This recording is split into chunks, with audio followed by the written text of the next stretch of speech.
Welcome to another vintage lens review.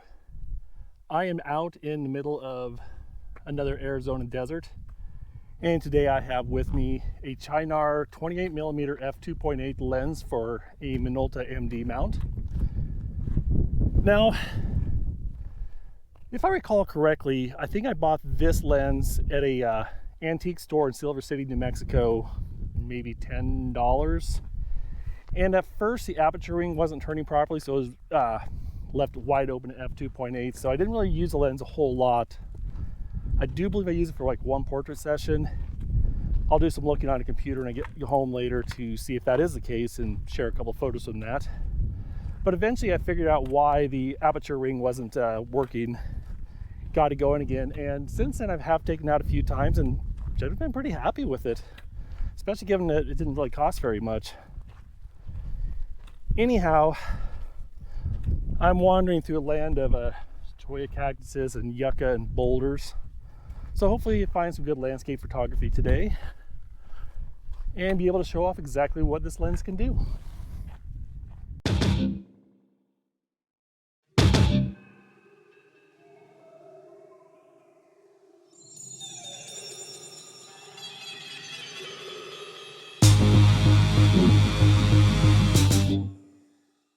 I got to be careful where I walk because these cholla cactuses love to leave their needles all over the ground. It's very painful.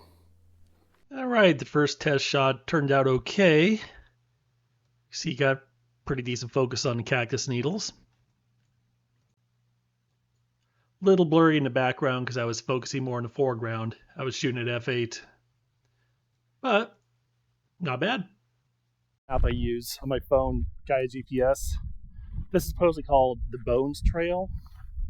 So if I don't see Dr. McCoy or actual bones, I want my money back.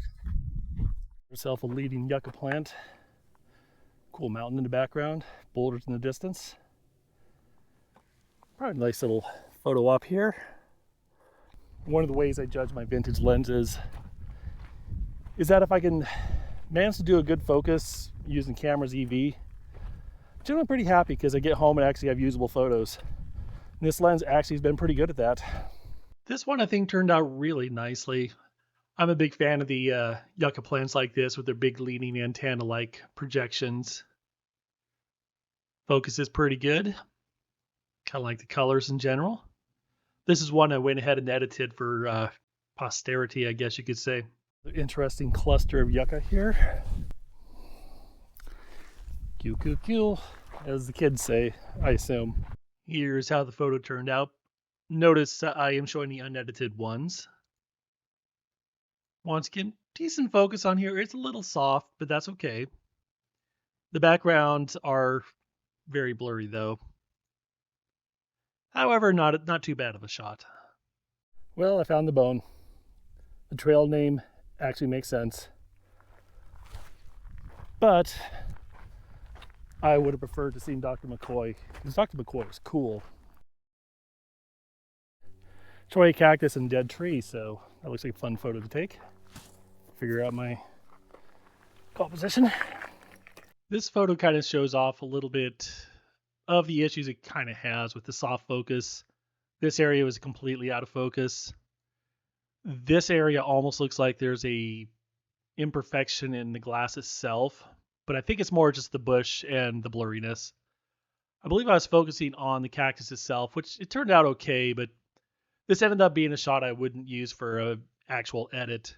This area definitely features a lot more prickly pear and cholla cactus than the usual saguaro cactus that you see elsewhere. Also got to watch your feet because cholla cactus leave all sorts of goodies for you. So, from the looks of things in this spot, it would appear there was a fire at some point. And as such, I think I got an interesting little composition to do here with the burnout yucca in the front and the barrel cactus in the back. Probably need to get a little closer. Wildfires are the scourge of the West. And unfortunately, because of the mega drought that's gone on for 20 some years, it's a problem that's not going away anytime soon. So if you do visit out west, be careful with fire. Yeah, fire. This one turned out pretty decently, though because it's 28mm, I didn't get quite as much compression as I would like to get the barrel cactus looking a little bit closer to the burnout yucca. But it's a kind of a unique little scene, especially with the yucca plant kind of looking all distorted like that. Like a lot of quartz on the ground. And there is a little hillside full of it. So I think I'm gonna try to get a photo of that with the clouds and other mountains in the background. I'm not sure if just getting exposed because of erosion or what, but pretty cool. This one is another kind of soft focus, definitely on the edges here. Could be that I just didn't get the focus right, but that happens. Anyways, this is kind of the quartz. I like the composition, but unfortunately, because I didn't quite nail the focus, which is a little tricky on this lens, this isn't a shot I would edit. It's starting to turn into a good cloud day. Still some monsoon moisture in the air, which has given us some thunderstorms recently, which is awesome. Need more of it. If you live in the state of Florida, please send some of your rain this way. You have to foot the bill for shipping though. This channel doesn't make any money, so you have to pay the bill. Let's get a photo of this little area.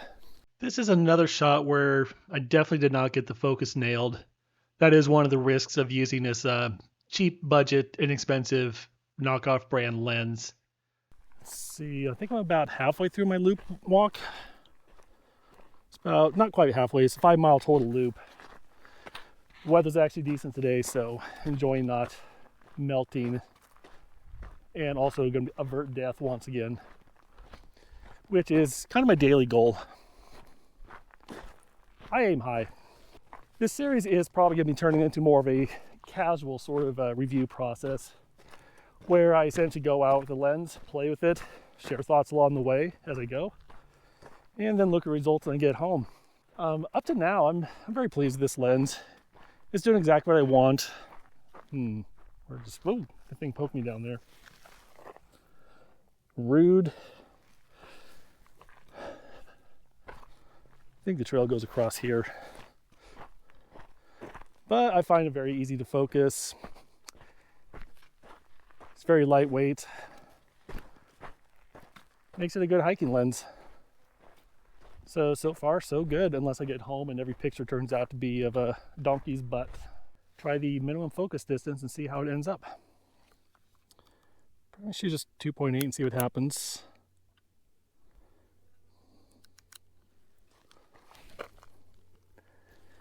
Yeah, I might go for this one over here because I'm not blocking the... I think at 2.8, especially close up, it's going to have that soft focus, which is a lot more common with these older lenses. When it's wide open, it will be sharper like f8. And as long as you go into it knowing these things, it's not disappointing. Got a plan for it. This one was very difficult to nail the focus. I actually think it may be due to the fact that I was getting pretty tired at this point in the hike, and concentration gets a little more difficult for me. So you can see that you get the weird blurs in the background, which is kind of a hallmark of this particular lens. I think if the focus had been nailed, it might be a little bit better, but this ended up being a photo I wouldn't actually edit and show others, except for in this video apparently. Big bright yellow flower, so try to get a photo of that. I think I'm gonna shoot about f4. All right, hopefully that turned out okay. I always tend to get my shadow into the photo if I'm not careful. It's not super hot, but it is a little humid, which for Arizona standards is like 30%. We're dying in it. And once again, Florida, don't want to hear about it. Well, other than my shadow being in the bottom left corner there, I am really happy with how this one turned out. Got nice and sharp for this lens. And this is one I went ahead and didn't edit on. Got a big old boulder mountain here. Whew. 3.63 miles into this. Starting to feel it, but Oh, cloud's coming. Better take a picture fast. Oh, that's too late. Might have to be patient for a minute here. Have some water. Eventually, the clouds parted and I was able to get a shot of that boulder mountain, which actually turned out pretty decently with the focus and everything. At that point in the hike, I was ready to get back to my car. I was developing a blister on my foot, so I didn't do any more narration as I went. I did take a photo a little bit later once I got back to the car of the lone saguaro in the region. This one turned out pretty good. And now we shall take a look at the official edits. This is one of that leaning yucca antenna-like thing. Here is the burned out yucca, the barrel cactus in the background. This is a photo of another burnt out yucca I took. Here is the barrel cactus with the yellow flower. And finally, the Boulder Mountain and Osaharo. So this lens is decent for landscape photography. You do have to be aware that sometimes you will not get the focus just right unless you're really careful. So it is deliberate if you want to have usable photos in the outcome. And now we are going to switch over to looking at some photos of portraits that I took a while back. But before we switch over to looking at portraits I've taken with this lens, I realized that I took a few photos the day I actually bought the lens at that antique store in Silver City, New Mexico. This was when the aperture was open to 2.8. I couldn't figure out how to get it to do anything but 2.8. As you can see, it was a pretty soft focus on these photos. Kind of a cool blurriness to it in a way, but not great. Here's an attempt to get a picture of some flowers, some things in a window. And on the way home, I was trying to take a picture of some yucca. As you can see, I was not getting very good focus just yet. This was several years ago, I should mention. And here's an attempt to get up close to a yucca. So because this lens didn't seem like it was working properly, I didn't actually use it for quite some time. But I did break it out for that portrait session, which I shall now go over to. So sometime in early 2023, I had scheduled a photo shoot with the traveling model, Anoush Anou. We were going to go out in the desert to take some photos, but some really cold, windy weather happened to be passing through, so we had to scramble and ended up doing an indoor shoot in my house. So here we are with the lens, and here are some of the results of shooting at my kitchen table using the natural light coming in. I think it was still stuck open at 2.8 when I was doing this session, but it did result in some kind of cool vintage vibes to it. I do find it a little bit hard to get a perfect focus in these situations because the model's moving and I'm trying to look through the EV viewfinder of my camera, which can be a bit challenging. So although she was doing some great poses, I was not quite nailing the focus. I think I ended up focusing on this area as opposed to here. But I have noticed with this lens, the edges can be very soft.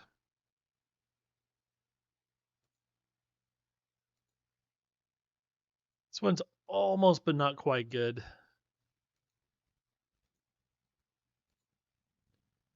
And at that point, I switched over to a Helios lens, which ended up getting some pretty awesome results. I will be reviewing this at some point in the future, and we'll probably see a few more photos from this particular portrait session. So in summary, this lens is not bad for a budget lens. It is small, compact, has an okay focus ring to it. And once I got the aperture thing all figured out,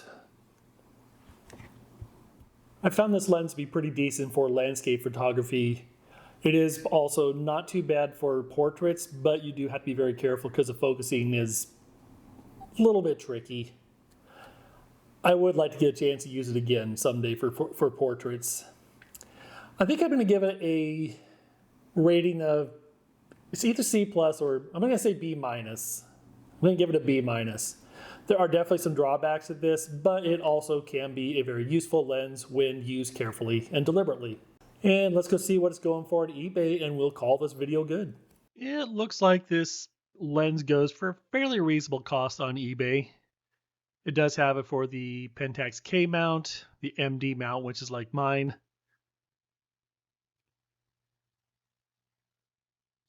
But overall, it looks like you could get this lens for under $30, no problem.